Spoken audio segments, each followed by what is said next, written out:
You ever walk into a room and it's like you're choosing a personality off a menu? At work, you're the confident, on-it professional. But then you get home to family, and suddenly, you're the quiet, careful one. Look, this isn't about being fake. It's a survival skill. And that's what we're going to break down today. Yeah, it can feel like you've got this whole library of different yous, right? And you're just flipping through, trying to find the right version for whoever you're with. If that sounds familiar, and especially if you've ever worried that it means you're broken or something, please listen really closely to this next part. That's right. You are not fake. You're not broken. You're a shapeshifter.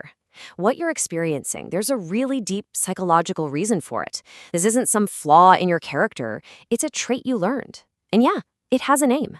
All right, so where does something like this even come from?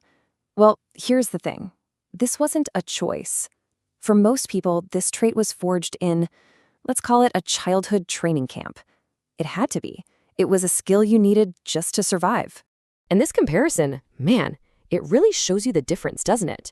I mean, a lot of kids, they're taught, trust your feelings, be yourself. But for a shapeshifter, well, that childhood looks totally different. If you grew up in a home that was volatile or maybe narcissistic, being your real self could actually be dangerous. You learned super fast that authenticity could get you into trouble, so keeping the peace, that became job number one. And that's the absolute key right there. The shapeshifter trait. It's actually a brilliant adaptation, a survival mechanism. You learned how to be small, how to be quiet, how to be perfect, whatever it took to avoid a fight or calm things down.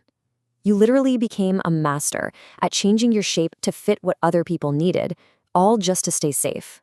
But the downside, and it's a big one, is that it is so exhausting. It's like this constant low hum of anxiety in the background, right?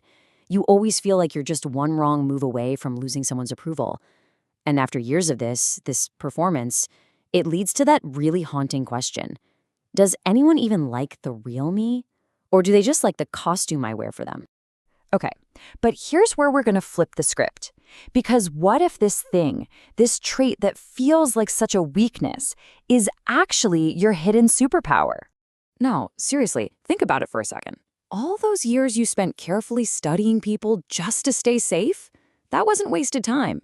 Your so-called training camp. It didn't just teach you how to survive, it gave you some incredibly rare and powerful skills. So what are they? Well, first, you're a master of empathy. You're also an expert room reader. You're basically a human lie detector. And you can fit in absolutely anywhere. You can walk into a room and instantly make people feel seen and comfortable, because you just get them. And spotting a manipulator? Oh, you can see them coming a mile away. You've seen all their tricks before. This stuff, it's a genuine superpower. Okay, so you have these superpowers. Now what? The whole key is to shift from using them just to survive to using them to actually live, to build a life where you finally feel safe enough to put all those masks down. I really want you to let this one sink in. You don't owe the world a constant performance. You can stop hustling for love. The show is over. You were never too much. You were never too little. You were just in an environment that was way too small for the real you. So what's a practical step you can take? It's a concept called selective self-disclosure. All it means is that you share your inner world only with people who have earned your trust, people who've shown you through their actions over time that they are a safe place. You are in charge. You get to decide who gets a backstage pass to the real you. And here's the beautiful, honest truth. When you stop shrinking yourself to fit into other people's boxes, yeah, some people might not like it. They might even leave. And you know what? That's okay. Because when the wrong people walk away, they make space for the right people to walk in. The people who are going to see the real you and love you for it. Look, you survived something incredible, and you came out the other side with skills most people can only dream of. Now it's time to use those skills, not just to survive, but to build a life you actually love living. So I'll leave you with this to think about. Who will you be when you finally stop performing?